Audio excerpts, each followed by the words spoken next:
সুপ্রিয় শিক্ষার্থী, 2024 সালের যারা পরীক্ষার্থী তাদের জন্য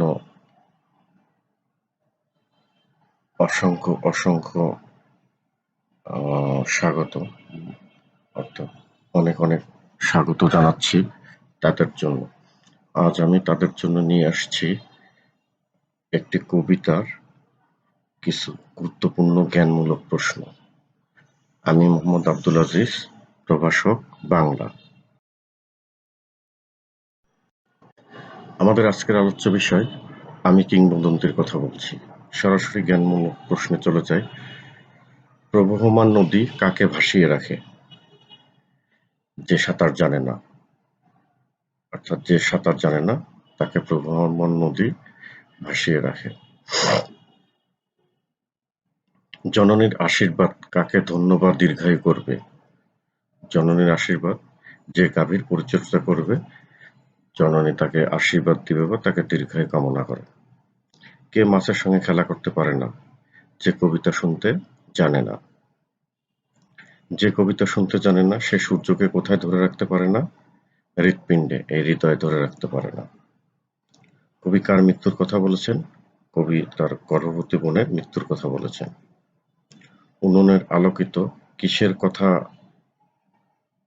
বলা হয়েছে? একটি উজ্জ্বল জানালার কথা। কিংবদন্তি বলতে কি বোঝানো হয়েছে? কিংবদন্তি মানে হচ্ছে আমি কিংবদন্তির কথা বলছি কবিতাটি কোন ছন্দে রচিত?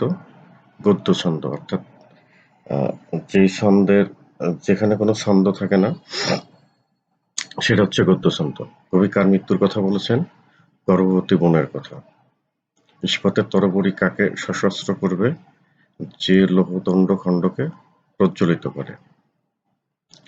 কারা কৃতদাস ছিল? কবির পূর্বপুরুষরা। কে আজন্ম কৃতদাস থাকবে? যে কবিতা শুনতে জানে না। আমি কিংবদন্তির কথা বলছি কবিতাটি কোন ছন্দে রচিত? এর আগেই বলেছি গদ্য ছন্দে রচিত। জিহ্বায় উচ্চারিত প্রতিটি সত্য শব্দ কি?